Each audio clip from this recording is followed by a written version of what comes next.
sparked your interest in medicine?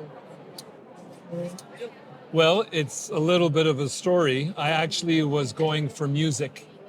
I was a piano player, yes. And I was playing in a rock band when I was 16 or 17. And I also was interested in biology. And in 1972, the rock band that I was playing in was going to Japan. And I was young. Yes. And my parents said, if this is what you want in life, go. And I thought about it and I said, I don't think so. I'm not ready yet. So I went into medicine. And when I went through medicine, I thought I was going to be a trauma surgeon. A surgeon that when you have an accident, Okay. I come in with my white horse and I save the day. So I went to Miami to learn trauma surgery. And I met a doctor there who was the head of plastic surgery. And he was an amazing man. And I fell in love with plastic surgery, and that's how my career started. In your early years, how did you first get exposed to aesthetic medicine? My wife, I guess, when I think about it, when we were dating, she was always very aesthetic minded. I had a choice. I applied to several programs coming out. I was applying to urology to be a pediatric urologist. I applied to plastic surgery, applied to cardiovascular surgery because there were very few spaces. And I got accepted to all of them. And I said, I don't know what to choose. And she said, oh no, you're going to be an aesthetic plastic surgeon. I said, okay. Do you remember where tried the fillers in your practice? When I started, Yes.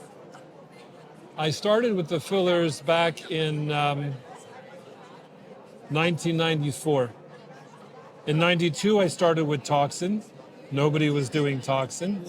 I always like to be the first.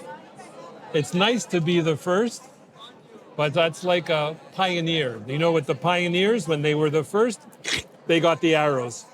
But I like the idea of being first, so I started with toxin in 92. In 94, they started doing fillers in Europe. I got special permission from the government in Canada to use fillers on my patients. And I started with fillers in 94 because I was doing fat. It seemed to me logical to go from fat to something off the shelf. That's how I started. Was there something you felt surgery alone could fully address for your patient? Not sure I understood the question. Let me take a look.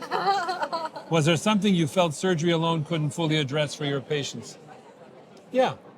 There are some patients who aren't candidates for surgery. Sometimes they're not healthy enough for surgery. Sometimes they're afraid of surgery. So there were things now that I could offer patients that they didn't have to go to the hospital. They had no downtime. They could get work at lunchtime and then go back to work if I didn't hurt them or bruise them. So there was a whole new group of patients that opened up to me. I didn't expect it, but that's the way it happened.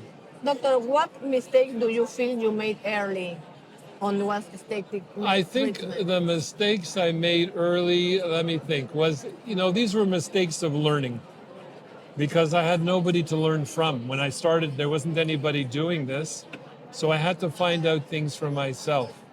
One of the mistakes I made early in my practice was actually listening to the patient and letting the patient dictate what I was doing.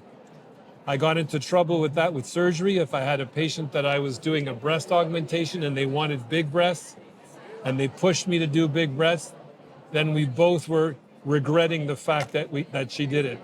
If it was a patient for a tummy tuck and I did the incision too low because she wanted a very low incision, I struggled during the surgery.